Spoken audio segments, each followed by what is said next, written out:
On the road trip that my dad and my cousin and my uncle had decided that we were going to go visit my grandma in a different city. And so on the way there, we ended up having two tires that blew on the drive through there. And then our car rolled. I was taken by taxi to the hospital because I had a head laceration and my chest collapsed and just all the other things were going on.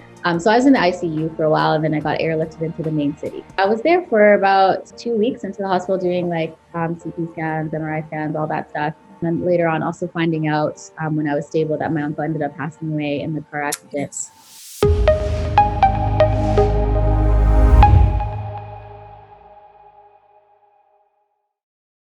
Welcome everyone to another episode of Meta Transitions. Today we have with us Nataizya Mukwavi.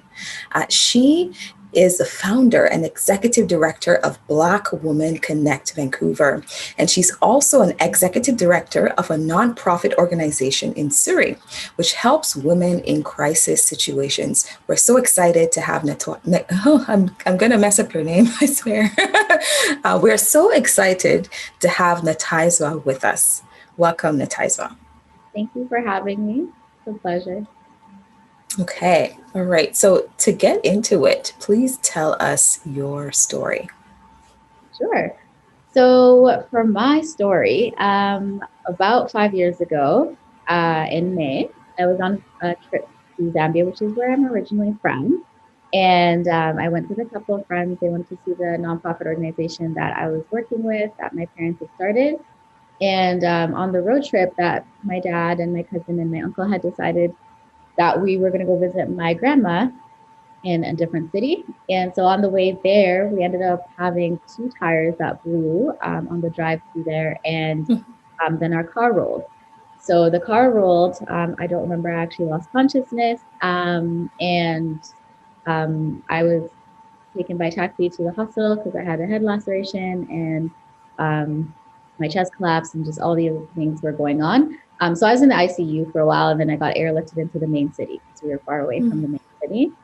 I was there for about 2 weeks into the hospital doing like CT scans, MRI scans, all that stuff every single day, just making sure I was healthy enough, I was still on oxygen and things like that. So it was just a hard transition. And then later on also finding out when I was stable that my uncle ended up passing away in the car accident.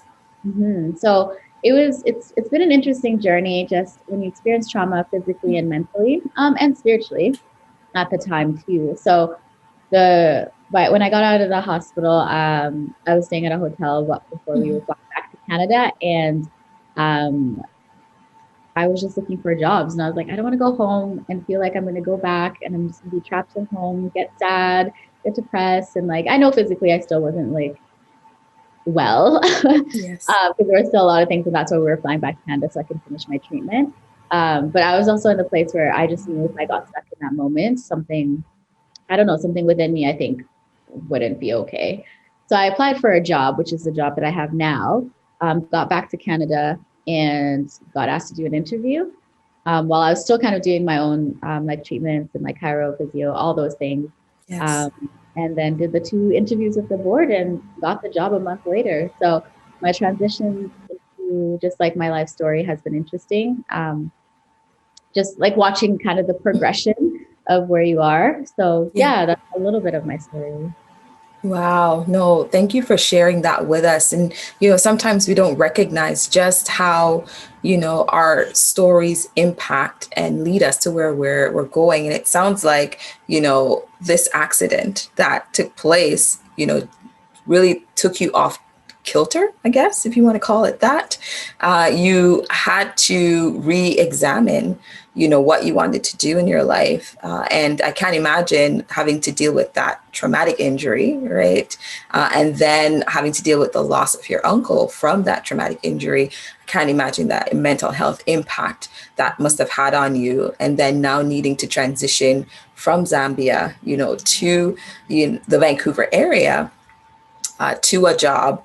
And I can't imagine what that transition was like. Was there anything specific in sort of that story of moving from Zambia to, working now here in Surrey and needing to, I guess, navigate what that was like. Because it sounds like needing to treat your physical health, your mental health, and then get acclimatized to a new job as well. So it sounds like a lot happening in there. Yeah, there's a lot. For Zambia, we were just visiting. I'm from there. I lived there when I left when I was 5. But yeah, so we go back pretty often. So it was just really just a trip. I was supposed to be there just for 2 weeks. Obviously ended up staying longer. But that transition, I think, in general, because you have those conflicting thoughts of like, this is my home, but all these things kind of happen. The sense of loss coming back home. That was a hard transition. And then also trying to deal with the grieving, but then also dealing, like you said, like the mental health aspect of the trauma that you experienced. Um, and so it was interesting. I think for me, I've experienced different things in life, and it wasn't my first car accident, obviously the worst car accident I've been in. But the experience of even the transition of death and grieving and what does that look like was something that it was a hard transition for me. And so I think when I got the job, for me it was a good distraction in some ways because, and I don't know if it's like a weird way to say it, but it was a good distraction for me to place all my kind of energy and my creative energy into something that was productive and also was helping solve the community. And I've always just loved working with women and empowering women and whatever that looked like. And so it just kind of felt like the right job for me in the moment, the way it worked out. In the beginning, it was a hard transition for me, only because I have high expectations for myself, and so that was a little bit of a challenge having to navigate that because while I'm having high expectations of what I want to do, I'm also dealing with everything else going on in my personal life. And so, how do you become a good boss when you're grieving? How do you become a good boss when you have experienced trauma? How do you lead well and do it to the expectations that you want? But I had to come to the realization of having more self compassion for myself, recognizing not a lot of people can go through something like that a month later, be in a job full time and in an executive role at that, and be able to be successful. So I had to learn to give myself a lot of grace for that because I was definitely giving myself a very, very hard time because I just felt like I could have been doing better. No, definitely. I hear that. So that constant, reminding yourself it could be worse, and that idea of as you say, giving yourself compassion, right? So choosing to be more thankful and grateful for what's going on in your life and the experiences that you can have now, rather than, thinking about how negative it is. And the toll that it may be, having on you for sure. So that sense of gratitude and compassion, it seems, was able to help you to get through that situation. And now, not just compassion and gratitude, the distraction, he said the distraction helped you as well. So that passion you have for helping women, maybe tell us more about that and, how that distraction was able to help you to maybe pivot to something completely different, like a different mindset, possibly.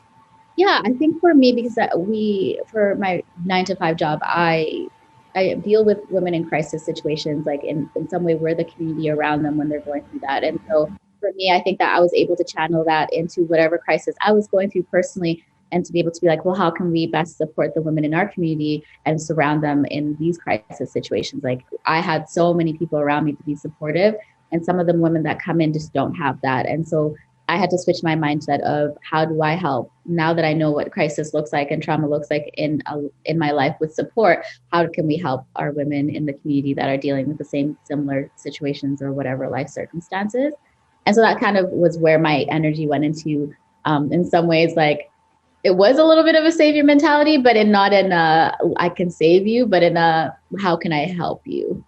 And so that's kind of how I felt like the best distraction was for me. I think for me, I do well if I'm helping in some way. I feel like more fulfilled in life.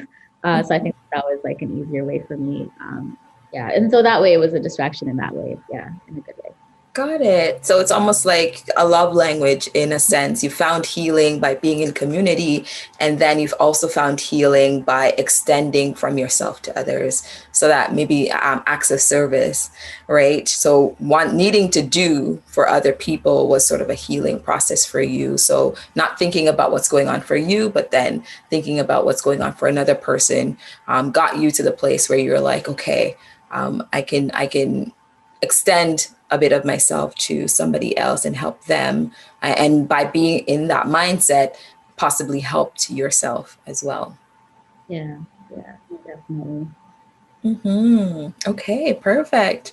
All right. So I met you through Black Women Connect Vancouver, and I am excited and happy to be a part of the group. And I anticipate the newsletters because you give out such wonderful tips about books to read and podcasts to listen to and videos to watch. And it's such a great group of women. You even talk a lot about different topics on your show, and I think it's a lovely space, like you said, for women to connect and for them to find healing wherever they are, whether it's a car accident or whether it's a loss or racism maybe that's going on within our political climate right now. It's space that women, Black women specifically, can come and can share what's going on for them.